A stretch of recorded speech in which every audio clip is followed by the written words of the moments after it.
अथ श्री समस्त पापनाशन विष्णु स्तोत्रम्।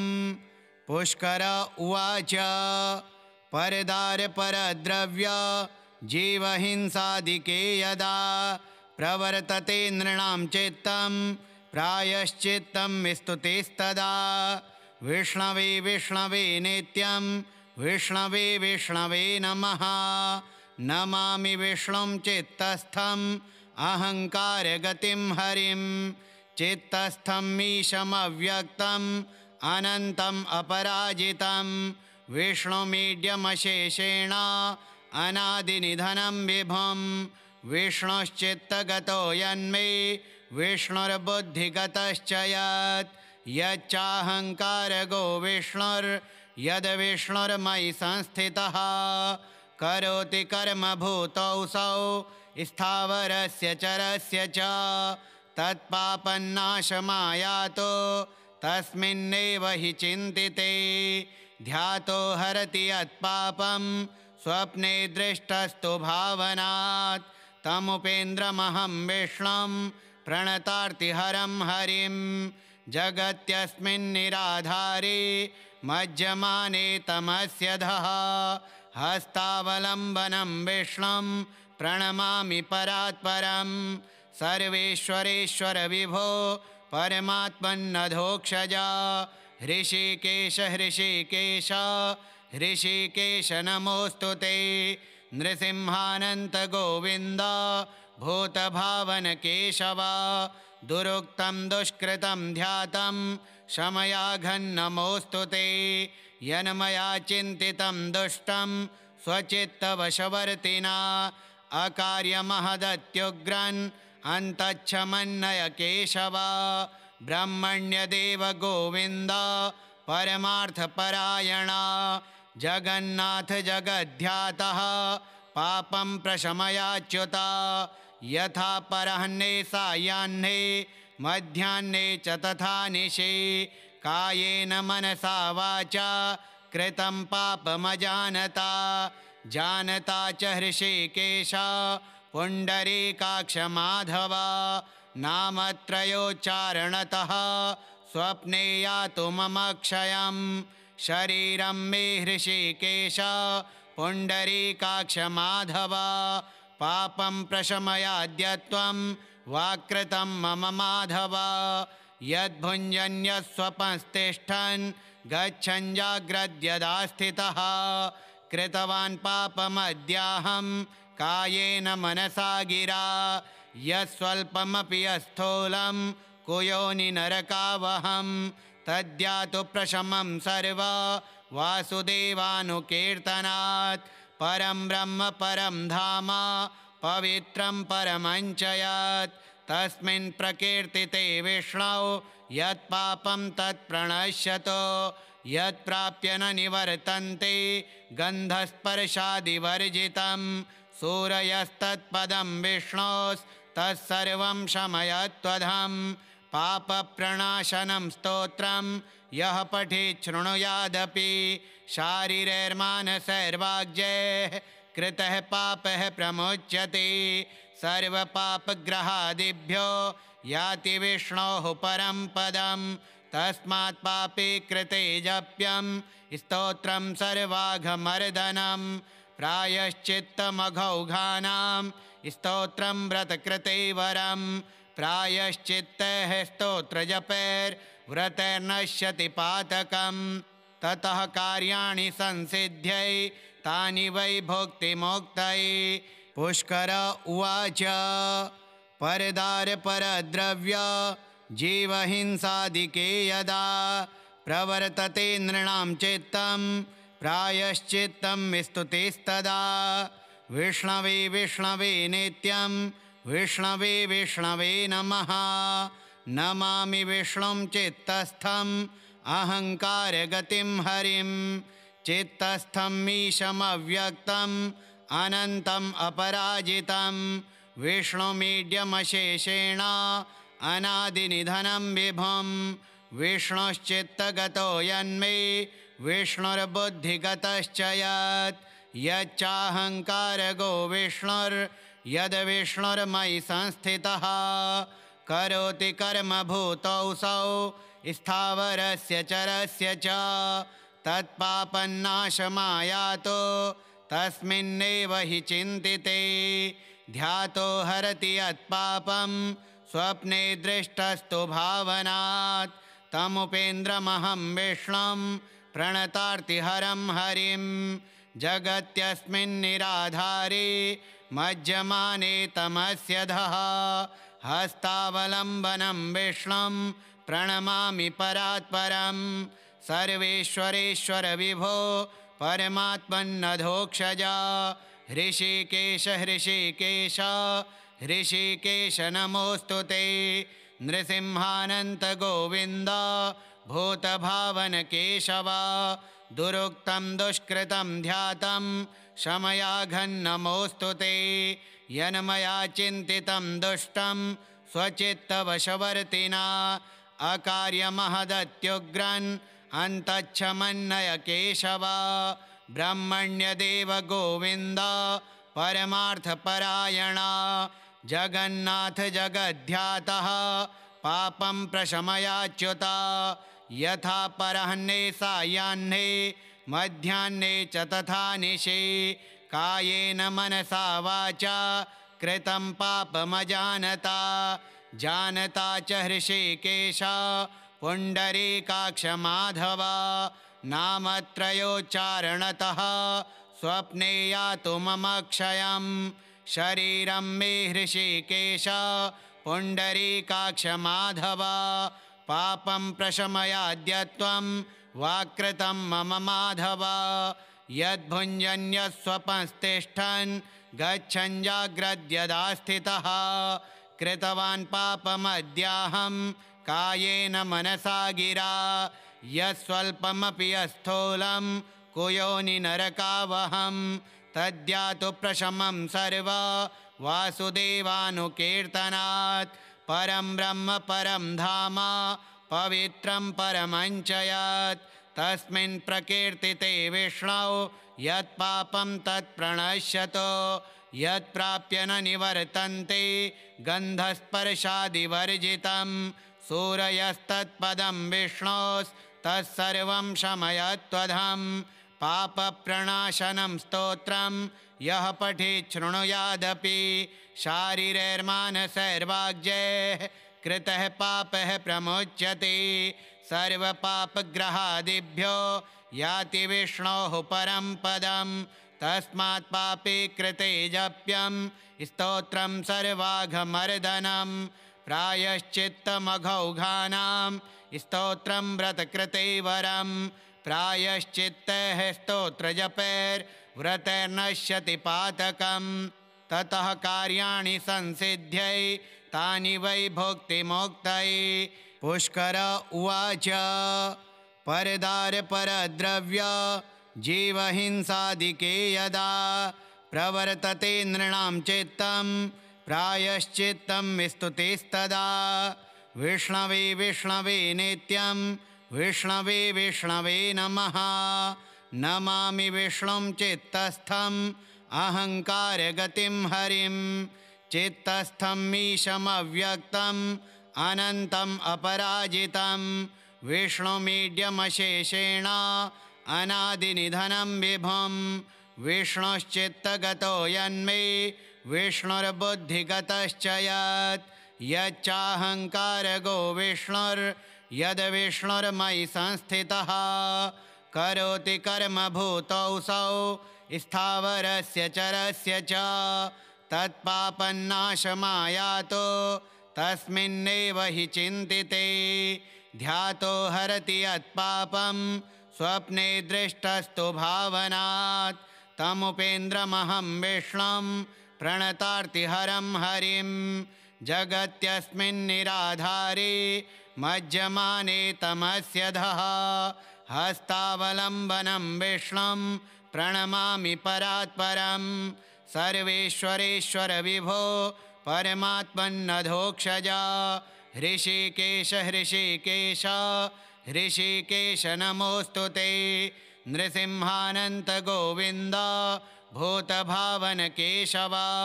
दुरुक्तं दुष्कृतं ध्यातं शमयाघन्नमोऽस्तु ते यन्मया चिन्तितं दुष्टं स्वचित्तवशवर्तिना अकार्यमहदत्युग्रन् अन्तच्छमन्नय केशव ब्रह्मण्यदेव गोविन्द परमार्थपरायण जगन्नाथ जगद्ध्यातः पापं प्रशमयाच्युत यथा परह्ने सायाह्ने मध्याह्ने च तथा निशि कायेन मनसा वाचा कृतं पापमजानता जानता च हृषीकेश पुण्डरीकाक्ष माधव नामत्रयोच्चारणतः स्वप्ने यातु मम क्षयं शरीरं मे हृषीकेश पुण्डरीकाक्ष माधव पापं प्रशमयाद्य त्वं वाक्कृतं मम माधव यद्भुञ्जन्यस्वपंस्तिष्ठन् गच्छन् जाग्रद्यदा स्थितः कृतवान् पापमद्याहं कायेन मनसा गिरा यस्वल्पमपि यस्थूलं कुयोनिनरकावहं तद्यातु प्रशमं सर्व वासुदेवानुकीर्तनात् परं ब्रह्म परं धाम पवित्रं परमञ्च यत् तस्मिन् प्रकीर्तिते विष्णौ यत्पापं तत्प्रणश्यतो यत्प्राप्य न निवर्तन्ते गन्धस्पर्शादिवर्जितं सूरयस्तत्पदं विष्णोस्तत्सर्वं शमयत्वधं पापप्रणाशनं स्तोत्रं यः पठेत् शृणुयादपि शारीरैर्मानसैर्वाग्यैः कृतः पापः प्रमुच्यते सर्वपापग्रहादिभ्यो याति विष्णोः परं पदं तस्मात् पापे कृते जप्यं स्तोत्रं सर्वाघमर्दनं प्रायश्चित्तमघौघानां स्तोत्रं व्रतकृते वरं प्रायश्चित्तः स्तोत्रजपैर्व्रतैर्नश्यति पातकं ततः कार्याणि संसिद्ध्यै तानि वै भोक्तिमोक्तये पुष्कर उवाच परदारपरद्रव्य जीवहिंसादिके यदा प्रवर्तते नृणां चित्तं प्रायश्चित्तं स्तुतिस्तदा विष्णवे विष्णवे नित्यं विष्णवे विष्णवे नमः नमामि विष्णुं चित्तस्थम् अहङ्कारगतिं हरिं चित्तस्थं मीशमव्यक्तम् अनन्तम् अपराजितं विष्णुमीड्यमशेषेण अनादिनिधनं विभुं विष्णुश्चित्तगतो यन्मे विष्णुर्बुद्धिगतश्च यत् यच्चाहङ्कारगो विष्णुर्यद्विष्णुर्मयि संस्थितः करोति कर्मभूतौसौ स्थावरस्य चरस्य च तत्पापन्नाशमायातो तस्मिन्नेव हि चिन्तिते ध्यातो हरति यत्पापं स्वप्ने दृष्टस्तु भावनात् तमुपेन्द्रमहं विष्णुं प्रणतार्तिहरं हरिं जगत्यस्मिन्निराधारे मज्जमाने तमस्य धः हस्तावलम्बनं विष्णुं प्रणमामि परात्परं सर्वेश्वरेश्वर विभो परमात्मन्नधोक्षजा हृषीकेश हृषीकेश हृषीकेश नमोऽस्तु ते नृसिंहानन्त गोविन्द भूतभावन केशव दुरुक्तं दुष्कृतं ध्यातं शमयाघन्नमोऽस्तु ते यन्मया चिन्तितं दुष्टं स्वचित्तवशवर्तिना अकार्यमहदत्युग्रन् अन्तच्छमन्नय केशव ब्रह्मण्यदेव गोविन्द परमार्थपरायण जगन्नाथ जगद्ध्यातः पापं प्रशमयाच्युत यथा परह्ने सायाह्ने मध्याह्ने च तथा निशि कायेन मनसा वाचा कृतं पापमजानता जानता च हृषीकेश पुण्डरीकाक्ष माधव नामत्रयोच्चारणतः स्वप्ने यातु मम क्षयं शरीरं मे हृषीकेश पुण्डरीकाक्ष माधव पापं प्रशमयाद्यत्वं वाकृतं मम माधव यद्भुञ्जन्यस्वपंस्तिष्ठन् गच्छन् जाग्रद्यदा स्थितः कृतवान् पापमद्याहं कायेन मनसा गिरा यस्वल्पमपि यस्थूलं कुयोनि नरकावहं तद्यातु प्रशमं सर्व वासुदेवानुकीर्तनात् परं ब्रह्म परं धाम पवित्रं परमं च यत् तस्मिन् प्रकीर्तिते विष्णौ यत्पापं तत्प्रणश्यतो यत्प्राप्य न निवर्तन्ते गन्धस्पर्शादिवर्जितं सूरयस्तत्पदं विष्णोस्तत्सर्वं शमयत्वधं पापप्रणाशनं स्तोत्रं यः पठेत् शृणुयादपि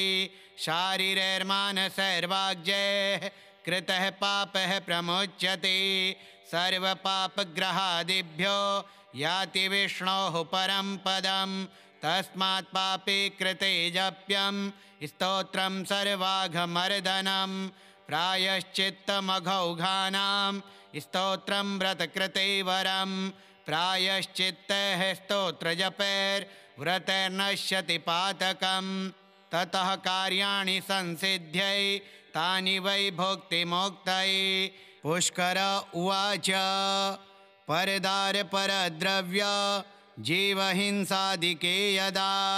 प्रवर्तते नृणां चित्तं प्रायश्चित्तं स्तुतिस्तदा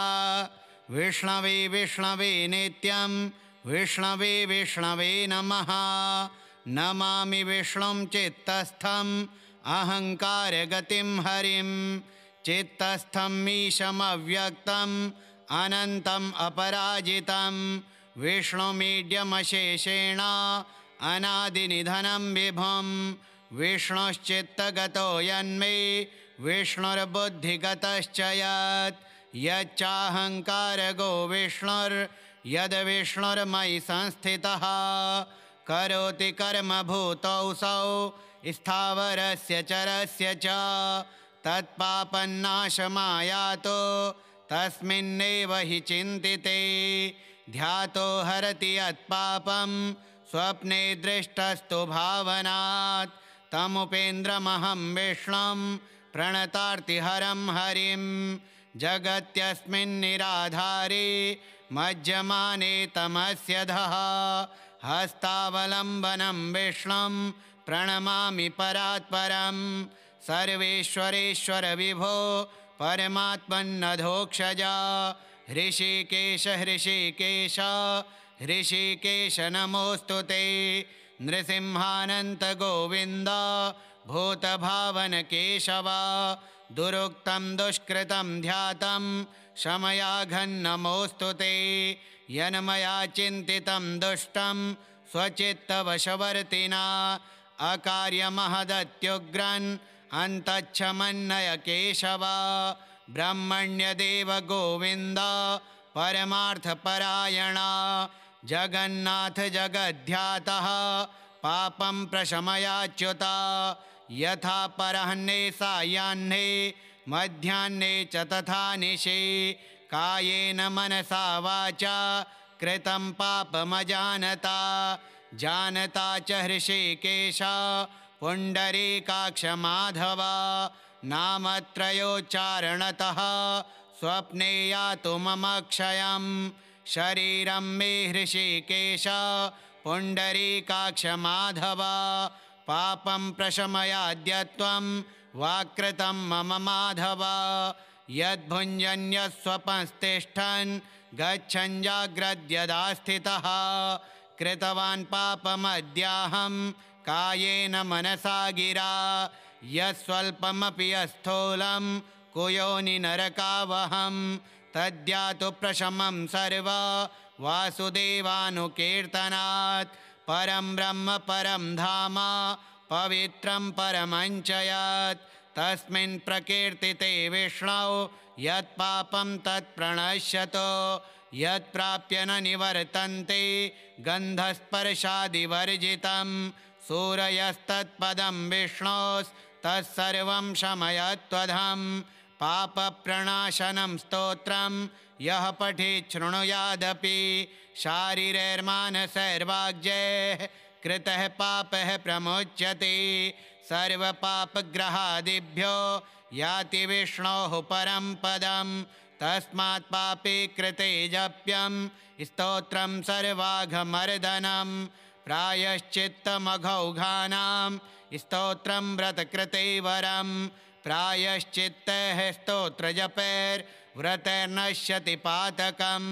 ततः कार्याणि संसिद्ध्यै तानि वै भुक्तिमुक्तये। पुष्कर उवाच परदारपरद्रव्य जीवहिंसादिके यदा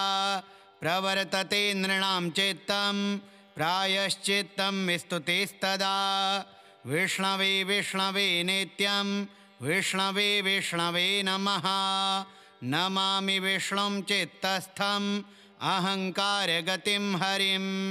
चित्तस्थं मीशमव्यक्तम् अनन्तम् अपराजितं विष्णुमीड्यमशेषेण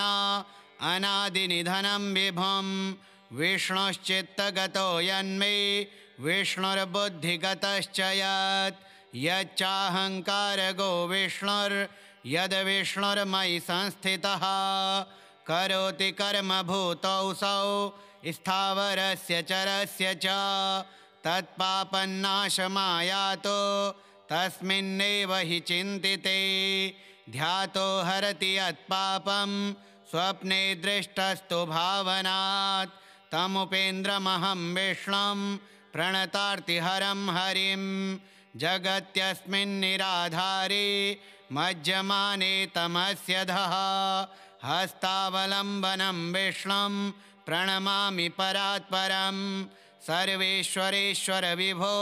परमात्मन्नधोक्षजा हृषिकेश हृषिकेश हृषिकेश नमोऽस्तु ते नृसिंहानन्त गोविन्द भूतभावन केशव दुरुक्तं दुष्कृतं ध्यातं शमयाघन्नमोऽस्तु ते यन्मया चिन्तितं दुष्टं स्वचित्तवशवर्तिना अकार्यमहदत्युग्रन् अन्तच्छमन्नय केशव ब्रह्मण्यदेव गोविन्द परमार्थपरायण जगन्नाथ जगद्ध्यातः पापं प्रशमयाच्युत यथा परह्ने सायाह्ने मध्याह्ने च तथा निशि कायेन मनसा वाचा कृतं पापमजानता जानता च हृषिकेश पुण्डरीकाक्ष माधव नामत्रयोच्चारणतः स्वप्ने यातु मम क्षयं शरीरं मे हृषिकेश पुण्डरीकाक्ष माधव पापं प्रशमयाद्यत्वं वाक्कृतं मम माधव यद्भुञ्जन्यस्वपंस्तिष्ठन् गच्छन् जाग्रद्यदा स्थितः कृतवान् पापमद्याहं कायेन मनसा गिरा यस्वल्पमपि यस्थूलं कुयोनि नरकावहं तद्यातु प्रशमं सर्व वासुदेवानुकीर्तनात् परं ब्रह्म परं धाम पवित्रं परमञ्च यत् तस्मिन् प्रकीर्तिते विष्णौ यत्पापं तत्प्रणश्यतो यत्प्राप्य न निवर्तन्ते गन्धस्पर्शादिवर्जितं सूरयस्तत्पदं विष्णोस्तत्सर्वं शमयत्वधं पापप्रणाशनं स्तोत्रं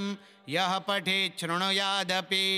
शारीरैर्मानसैर्वाग्यैः कृतः पापः प्रमुच्यते सर्वपापग्रहादिभ्यो याति विष्णोः परं पदं तस्मात् पापे कृते जप्यं स्तोत्रं सर्वाघमर्दनं प्रायश्चित्तमघौघानां स्तोत्रं व्रतकृते वरं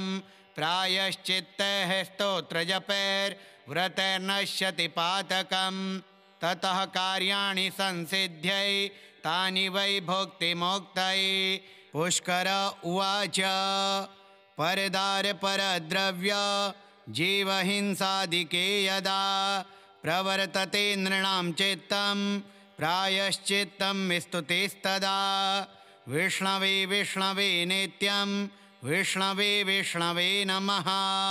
नमामि विष्णुं चित्तस्थम् अहङ्कारगतिं हरिं। चित्तस्थं मीशमव्यक्तम् अनन्तम् अपराजितं। विष्णुमीड्यमशेषेण अनादिनिधनं विभुं। विष्णुश्चित्तगतो यन्मे विष्णुर्बुद्धिगतश्च यत्। यच्चाहङ्कारगो विष्णुर्यद्विष्णुर्मयि संस्थितः। करोति कर्मभूतौ स्थावरस्य चरस्य च। तत्पापन्नाशमायातो तस्मिन्नेव हि चिन्तिते। ध्यातो हरति यत्पापं स्वप्ने दृष्टस्तु भावनात्। तमुपेन्द्रमहं विष्णुं प्रणतार्तिहरं हरिं। जगत्यस्मिन्निराधारे मज्जमाने तमस्यधः। हस्तावलम्बनं विष्णुं प्रणमामि परात्परं। सर्वेश्वरेश्वर विभो परमात्मन्नधोक्षजा। हृषीकेश हृषीकेश हृषीकेश नमोऽस्तु ते। नृसिंहानन्त गोविन्द भूतभावन केशव। दुरुक्तं दुष्कृतं ध्यातं शमयाघन्नमोऽस्तु ते। यन्मया चिन्तितं दुष्टं स्वचित्तवशवर्तिना। अकार्यमहदत्युग्रन् अन्तच्छमन्नय केशव। ब्रह्मण्यदेव गोविन्द परमार्थपरायण। जगन्नाथ जगद्ध्यातः पापं प्रशमयाच्युत। यथा परह्ने सायाह्ने मध्याह्ने च तथा निशि। कायेन मनसा वाचा कृतं पापमजानता। जानता च हृषीकेश पुण्डरीकाक्ष माधव। नामत्रयोच्चारणतः स्वप्ने यातु मम क्षयम्। शरीरं मे हृषीकेश पुण्डरीकाक्ष माधव। पापं प्रशमयाद्यत्वं वाक्कृतं मम माधव। यद्भुञ्जन्यस्वपंस्तिष्ठन् गच्छन् जाग्रद्यदा स्थितः। कृतवान् पापमद्याहं कायेन मनसा गिरा। यस्वल्पमपि यस्थूलं कुयोनि नरकावहं। तद्यातु प्रशमं सर्व वासुदेवानुकीर्तनात्। परं ब्रह्म परं धाम पवित्रं परमञ्च यत्। तस्मिन् प्रकीर्तिते विष्णौ यत्पापं तत्प्रणश्यतो। यत्प्राप्य न निवर्तन्ते गन्धस्पर्शादिवर्जितं। सूरयस्तत्पदं विष्णोस्तत्सर्वं शमयत्वधं। पापप्रणाशनं स्तोत्रं यः पठेत् शृणुयादपि। शारीरैर्मानसैर्वाग्यैः कृतः पापः प्रमुच्यते। सर्वपापग्रहादिभ्यो याति विष्णोः परं पदं। तस्मात् पापे कृते जप्यं स्तोत्रं सर्वाघमर्दनं। प्रायश्चित्तमघौघानां स्तोत्रं व्रतकृते वरं। प्रायश्चित्तैः स्तोत्रजपैर्व्रतैर्नश्यति पातकं। ततः कार्याणि संसिद्ध्यै तानि वै भुक्तिमुक्तये। इत्याग्नेये महापुराणे सर्वपापप्रायश्चित्तनाम पापनाशनस्तोत्रं श्रीविष्णोर्पणमस्तु। ॐ श्रीविष्णवे नमः। सनत्कुमार प्रोक्तम् अथ श्रीविष्णुरक्षास्तोत्रम्। अथवा केशवाद्यस्तु रक्षां कुर्यात् प्रयत्नतः। केशवः पातु पादौ मे जङ्घे नारायणोऽवतु। माधवो मे कटिं पातु गोविन्दो गुह्यमेव च। नाभिं विष्णुश्च मे पातु जठरं मधुसूदनः। ऊरो त्रिविक्रमः पातु हृदयं पातु मे नरः। श्रीधरः पातु कण्ठं हृषीकेशो मुखं मम। पद्मनाभः स्तनौ पातु शीर्षं दामोदरोऽवतु। एवं विन्यस्य चाङ्गेषो जपकाले तु साधकः निर्भयो जायते भूता वेतालग्रहराक्षसात् पुनर्न्यसेत् प्रयत्नेन ध्यानं कुर्वन् समाहितः पुरस्तात् केशवः पातो चक्रे जाम्बोनदप्रभः पश्चान्नारायणः शङ्खे नीलजीमोतसन्निभः ऊर्ध्वमिन्दीवरः श्यामो माधवस्तु गदाधरः गोविन्दो दक्षिणे पार्श्वे धन्वी चन्द्रप्रभो महान् उत्तरे हलदृग्विष्णुः पद्मकिञ्जल्कसन्निभः आग्नेयामरविन्दाक्षो मुसली मधुसूदनः त्रिविक्रमः खड्गपाणिर्नैऋत्यां ज्वलनप्रभः वायव्यां माधवो वज्री तरुणादित्यसन्निभः ऐशान्यां पुण्डरीकाक्षः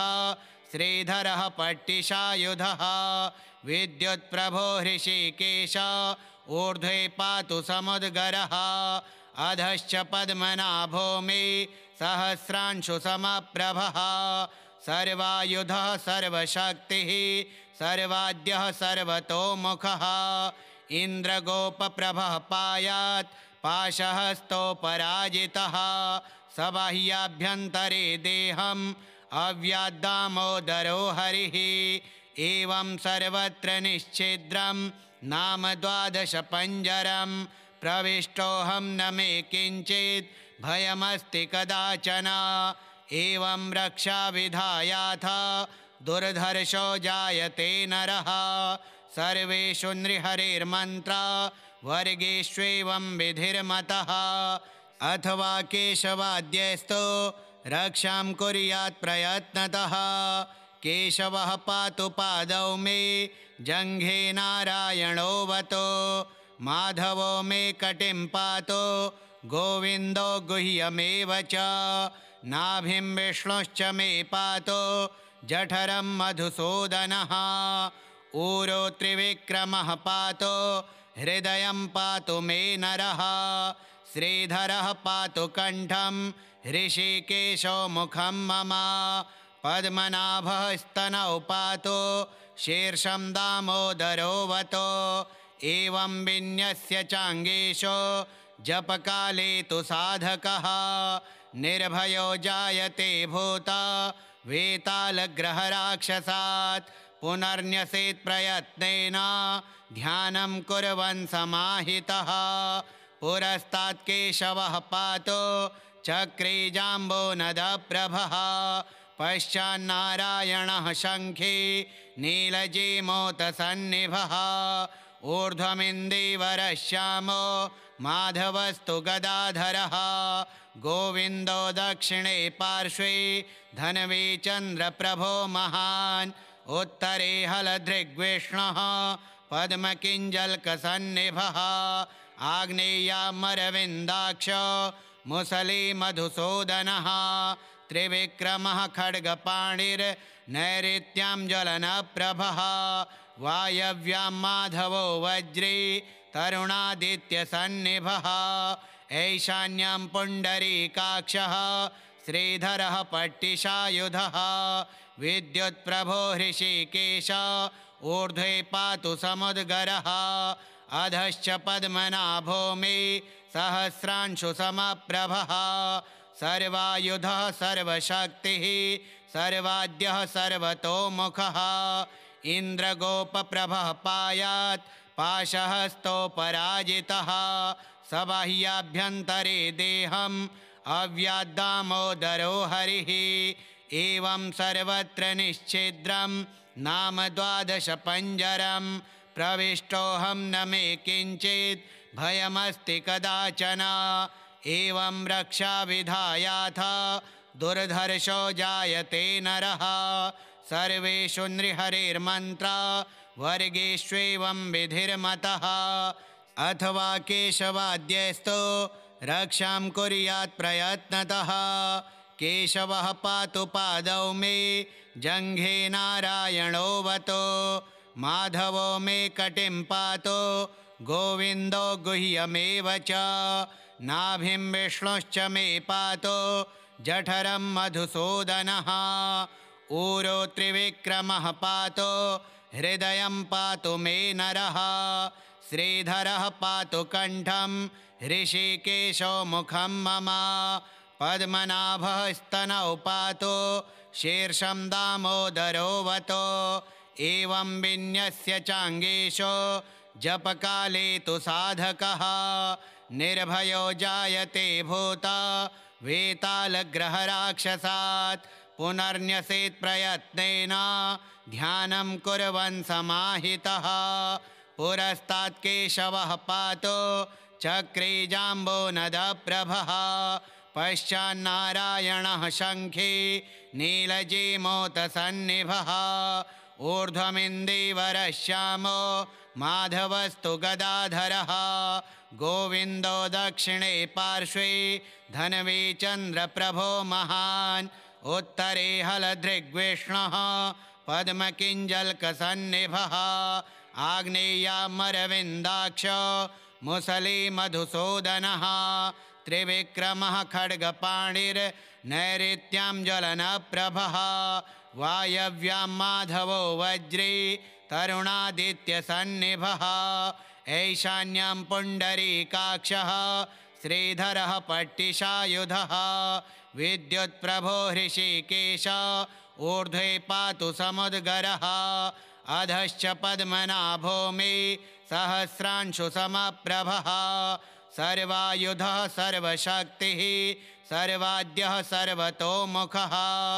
इन्द्रगोपप्रभः पायात् पाशहस्तोपराजितः सबाह्याभ्यन्तरे देहम् अव्याद्दामोदरो हरिः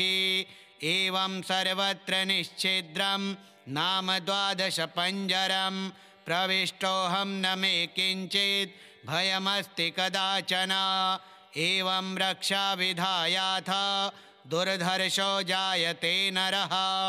सर्वेषु नृहरिर्मन्त्रा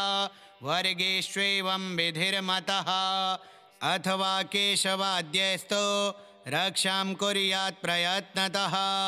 केशवः पातु पादौ मे जङ्घे नारायणोऽवतो माधवो मे कटिं पातु गोविन्दो गुह्यमेव च नाभिं विष्णुश्च मे पातु जठरं मधुसूदनः ऊरो त्रिविक्रमः पातु हृदयं पातु मे नरः श्रीधरः पातु कण्ठं ऋषिकेशो मुखं मम पद्मनाभः स्तनौ पातु शीर्षं दामोदरोऽवतो एवं विन्यस्य चाङ्गेशो जपकाले तु साधकः निर्भयो जायते भूता वेतालग्रहराक्षसात् पुनर्न्यसेत् प्रयत्नेन ध्यानं कुर्वन् समाहितः पुरस्तात् केशवः पातु चक्रे जाम्बोनदप्रभः पश्चान्नारायणः शङ्खे नीलजीमोतसन्निभः ऊर्ध्वमिन्दीवरः श्यामो माधवस्तु गदाधरः गोविन्दो दक्षिणे पार्श्वे धन्वी चन्द्रप्रभो महान् उत्तरे हलदृग्विष्णुः पद्मकिञ्जल्कसन्निभः आग्नेयामरविन्दाक्षो मुसली मधुसूदनः त्रिविक्रमः खड्गपाणिर्नैऋत्यां ज्वलनप्रभः वायव्यां माधवो वज्री तरुणादित्यसन्निभः ऐशान्यां पुण्डरीकाक्षः श्रीधरः पट्टिशायुधः विद्युत्प्रभो हृषीकेश ऊर्ध्वे पातु समुद्गरः अधश्च पद्मनाभो मे सहस्रांशुसमप्रभः सर्वायुधः सर्वशक्तिः सर्वाद्यः सर्वतोमुखः इन्द्रगोपप्रभः पायात् पाशहस्तोपराजितः सबाह्याभ्यन्तरे देहम् अव्याद्दामोदरो हरिः एवं सर्वत्र निश्छिद्रं नाम 12 पञ्जरं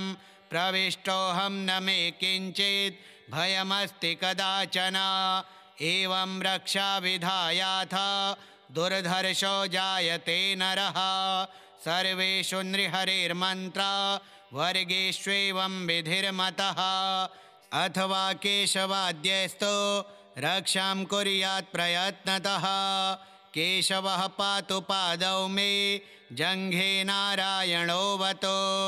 माधवो मे कटिं पातु गोविन्दो गुह्यमेव च नाभिं विष्णुश्च मे पातु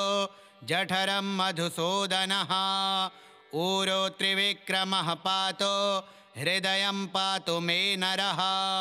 श्रीधरः पातु कण्ठं ऋषिकेशो मुखं मम पद्मनाभः स्तनौ पातु शीर्षं दामोदरोऽवतो एवं विन्यस्य चाङ्गेषो जपकाले तु साधकः निर्भयो जायते भूता वेतालग्रहराक्षसात् पुनर्न्यसेत् प्रयत्नेन ध्यानं कुर्वन् समाहितः पुरस्तात् केशवः पातु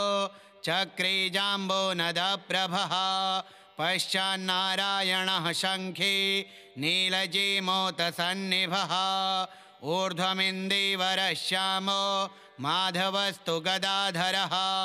गोविन्दो दक्षिणे पार्श्वे धन्वी चन्द्रप्रभो महान् उत्तरे हलदृग्विष्णुः पद्मकिञ्जल्कसन्निभः आग्नेयामरविन्दाक्षो मुसली मधुसूदनः त्रिविक्रमः खड्गपाणिर्नैऋत्यां ज्वलनप्रभः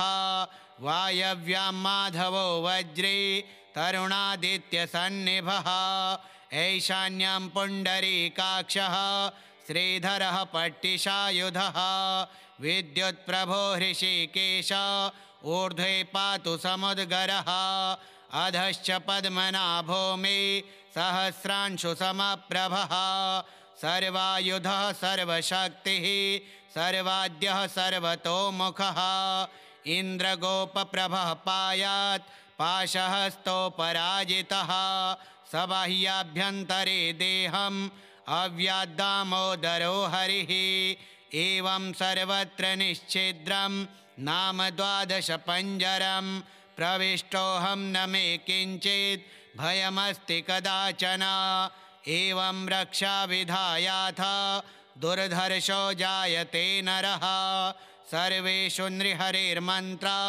वर्गेष्वेवं विधिर्मतः अथवा केशवाद्यस्तु रक्षां कुर्यात् प्रयत्नतः केशवः पातु पादौ मे जङ्घे नारायणोऽवतो माधवो मे कटिं पातु गोविन्दो गुह्यमेव च नाभिं विष्णुश्च मे पातु जठरं मधुसूदनः ऊरो त्रिविक्रमः पातु हृदयं पातु मे नरः श्रीधरः पातु कण्ठं ऋषिकेशो मुखं मम पद्मनाभः स्तनौ पातु शीर्षं दामोदरोऽवतो एवं विन्यस्य चाङ्गेषो जपकाले तु साधकः निर्भयो जायते भूता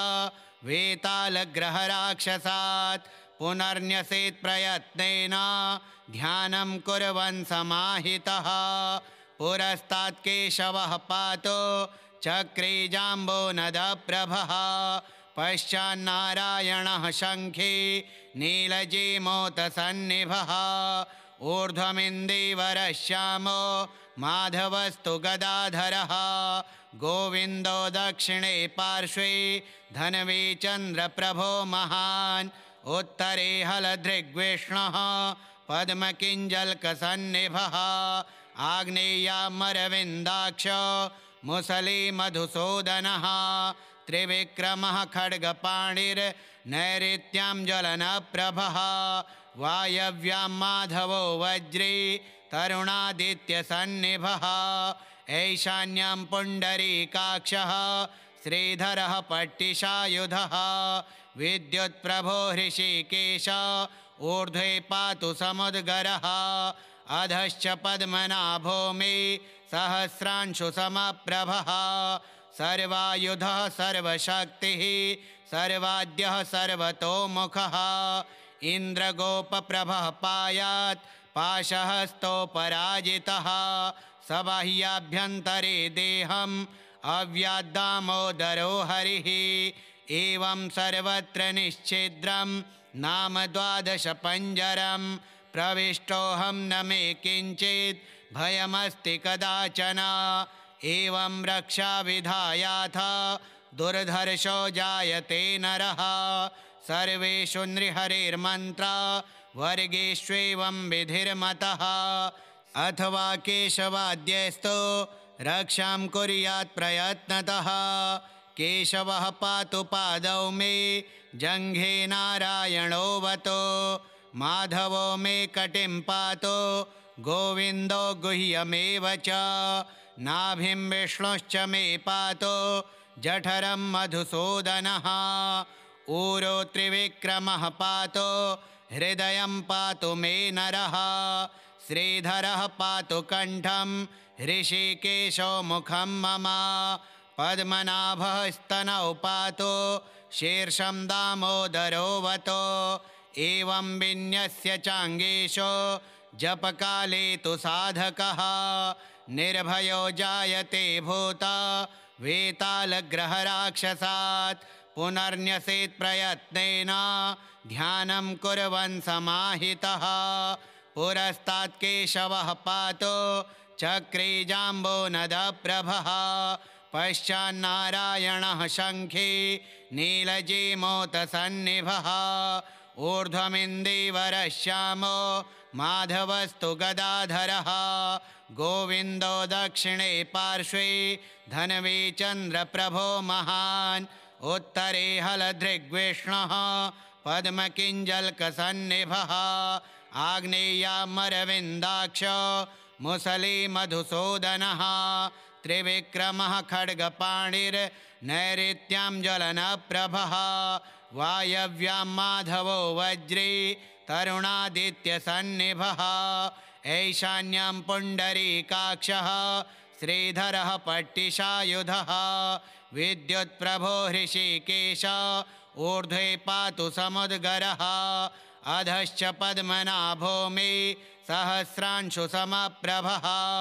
सर्वायुधः सर्वशक्तिः सर्वाद्यः सर्वतोमुखः इन्द्रगोपप्रभः पायात् पाशहस्तोपराजितः सबाह्याभ्यन्तरे देहम् अव्याद्दामोदरो हरिः एवं सर्वत्र निश्छिद्रं नाम 12 पञ्जरं प्रविष्टोऽहं न मे किञ्चित् भयमस्ति कदाचन एवं रक्षाविधायाथ दुर्धर्षो जायते नरः सर्वेषु नृहरिर्मन्त्रा वर्गेष्वेवं विधिर्मतः अथवा केशवाद्यस्तु रक्षां कुर्यात् प्रयत्नतः केशवः पातु पादौ मे जङ्घे नारायणोऽवतु माधवो मे कटिं पातु गोविन्दो गुह्यमेव च नाभिं विष्णुश्च मे पातु जठरं मधुसूदनः ऊरो त्रिविक्रमः पातु हृदयं पातु मे नरः श्रीधरः पातु कण्ठं ऋषिकेशो मुखं मम पद्मनाभः स्तनौ पातु शीर्षं दामोदरोऽवतु एवं विन्यस्य चाङ्गेषु जपकाले तु साधकः निर्भयो जायते भूता वेतालग्रहराक्षसात् पुनर्न्यसेत् प्रयत्नेन ध्यानं कुर्वन् समाहितः पुरस्तात् केशवः पातु चक्रे जाम्बोनदप्रभः पश्चान्नारायणः शङ्खे नीलजीमोतसन्निभः ऊर्ध्वमिन्दीवरः श्यामो माधवस्तु गदाधरः गोविन्दो दक्षिणे पार्श्वे धन्वी चन्द्रप्रभो महान् उत्तरे हलदृग्विष्णुः पद्मकिञ्जल्कसन्निभः आग्नेयामरविन्दाक्षो मुसली मधुसूदनः त्रिविक्रमः खड्गपाणिर्नैऋत्यां ज्वलनप्रभः वायव्यां माधवो वज्री तरुणादित्यसन्निभः ऐशान्यां पुण्डरीकाक्षः श्रीधरः पट्टिशायुधः विद्युत्प्रभो हृषीकेश ऊर्ध्वे पातु समुद्गरः अधश्च पद्मनाभो मे सहस्रांशु समप्रभः सर्वायुधः सर्वशक्तिः सर्वाद्यः सर्वतोमुखः इन्द्रगोपप्रभः पायात् पाशहस्तोपराजितः सबाह्याभ्यन्तरे देहम् अव्याद्दामोदरो हरिः एवं सर्वत्र निश्छिद्रं नाम 12 पञ्जरं प्रविष्टोऽहं न मे किञ्चित् भयमस्ति कदाचन एवं रक्षाविधायाथ दुर्धर्षो जायते नरः सर्वेषु नृहरिर्मन्त्रा वर्गेष्वेवं विधिर्मतः अथवा केशवाद्यस्तु रक्षां कुर्यात् प्रयत्नतः केशवः पातु पादौ मे जङ्घे नारायणोऽवतु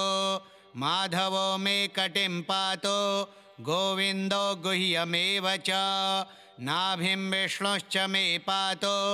जठरं मधुसूदनः ऊरो त्रिविक्रमः पातु हृदयं पातु मे नरः श्रीधरः पातु कण्ठं हृषीकेशो मुखं मम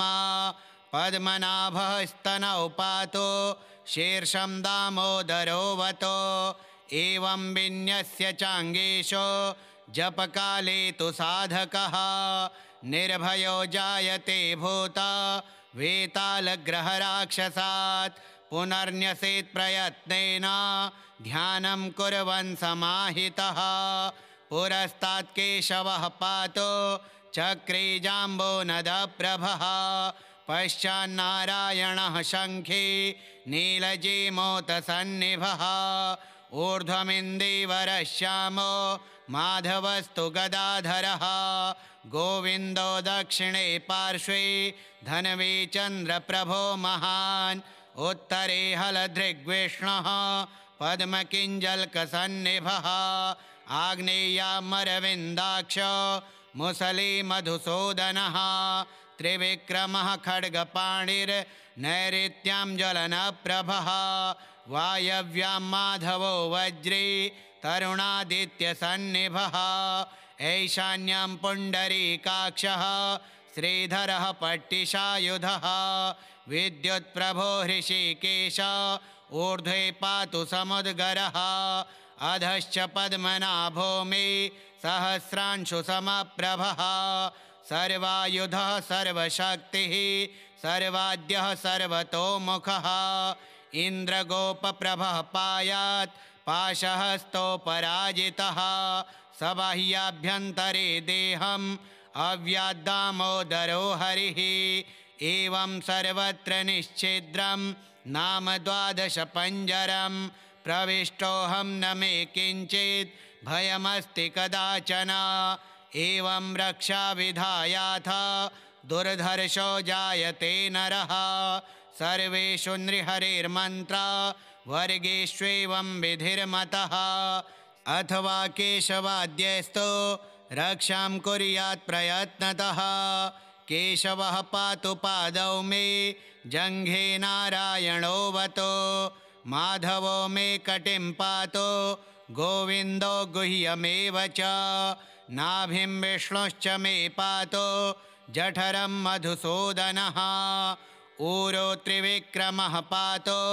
हृदयं पातु मे नरः श्रीधरः पातु कण्ठं हृषीकेशो मुखं मम पद्मनाभः स्तनौ पातु शीर्षं दामोदरोऽवतु एवं विन्यस्य चाङ्गेषु जपकाले तु साधकः निर्भयो जायते भूता वेतालग्रहराक्षसात् पुनर्न्यसेत् प्रयत्नेन ध्यानं कुर्वन् समाहितः पुरस्तात् केशवः पातु चक्रे जाम्बोनदप्रभः पश्चान्नारायणः शङ्खे नीलजीमोतसन्निभः ऊर्ध्वमिन्दीवरः श्यामो माधवस्तु गदाधरः गोविन्दो दक्षिणे पार्श्वे धन्वी चन्द्रप्रभो महान् उत्तरे हलधृग्विष्णुः पद्मकिञ्जल्कसन्निभः आग्नेयामरविन्दाक्ष मुसली मधुसूदनः त्रिविक्रमः खड्गपाणिर्नैऋत्यां ज्वलनप्रभः वायव्यां माधवो वज्री तरुणादित्यसन्निभः ऐशान्यां पुण्डरीकाक्षः श्रीधरः पट्टिशायुधः विद्युत्प्रभो हृषीकेश ऊर्ध्वे पातु समुद्गरः अधश्च पद्मनाभो मे सहस्रांशुसमप्रभः सर्वायुधः सर्वशक्तिः सर्वाद्यः सर्वतोमुखः इन्द्रगोपप्रभः पायात् पाशहस्तोपराजितः सबाह्याभ्यन्तरे देहम् अव्याद्दामोदरो हरिः एवं सर्वत्र निश्छिद्रं नाम 12 पञ्जरं प्रविष्टोऽहं न मे किञ्चित् भयमस्ति कदाचन एवं रक्षाविधायाथ दुर्धर्षो जायते नरः सर्वेषु नृहरिर्मन्त्रा वर्गेष्वेवं विधिर्मतः अथवा केशवाद्यस्तु रक्षां कुर्यात् प्रयत्नतः केशवः पातु पादौ मे जङ्घे नारायणोऽवतु माधवो मे कटिं पातु गोविन्दो गुह्यमेव च नाभिं विष्णुश्च मे पातु जठरं मधुसूदनः ऊरो त्रिविक्रमः पातु हृदयं पातु मे नरः श्रीधरः पातु कण्ठं हृषीकेशो मुखं मम पद्मनाभः स्तनौ पातु शीर्षं दामोदरोऽवतु एवं विन्यस्य चाङ्गेषो जपकाले तु साधकः निर्भयो जायते भूता वेतालग्रहराक्षसात् पुनर्न्यसेत् प्रयत्नेन ध्यानं कुर्वन् समाहितः पुरस्तात् केशवः पातु चक्रे जाम्बोनदप्रभः पश्चान्नारायणः शङ्खे नीलजीमोतसन्निभः ऊर्ध्वमिन्दीवरः श्यामो माधवस्तु गदाधरः गोविन्दो दक्षिणे पार्श्वे धन्वी चन्द्रप्रभो महान् उत्तरे हलदृग्विष्णुः पद्मकिञ्जल्कसन्निभः आग्नेयामरविन्दाक्ष मुसली मधुसूदनः त्रिविक्रमः खड्गपाणिर्नैऋत्यां ज्वलनप्रभः वायव्यां माधवो वज्री तरुणादित्यसन्निभः ऐशान्यां पुण्डरीकाक्षः श्रीधरः पट्टिशायुधः विद्युत्प्रभो हृषीकेश ऊर्ध्वे पातु समुद्गरः अधश्च पद्मनाभो मे सहस्रांशुसमप्रभः सर्वायुधः सर्वशक्तिः सर्वाद्यः सर्वतोमुखः इन्द्रगोपप्रभः पायात् पाशहस्तोपराजितः सबाह्याभ्यन्तरे देहम् अव्याद्दामोदरो हरिः एवं सर्वत्र निश्छिद्रं नाम 12 पञ्जरं प्रविष्टोऽहं न मे किञ्चित् भयमस्ति कदाचन एवं रक्षाविधायाथ दुर्धर्षो जायते नरः सर्वेषु नृहरिर्मन्त्रा वर्गेष्वेवं विधिर्मतः श्रीनारदपुराणे पूर्वभागे 1सप्ततितमाध्यायान्तर्गतं सनत्कुमारप्रोक्तं विष्णुरक्षास्तोत्रं श्रीविष्णोर्पणमस्तु। ॐ श्रीविष्णवे नमः।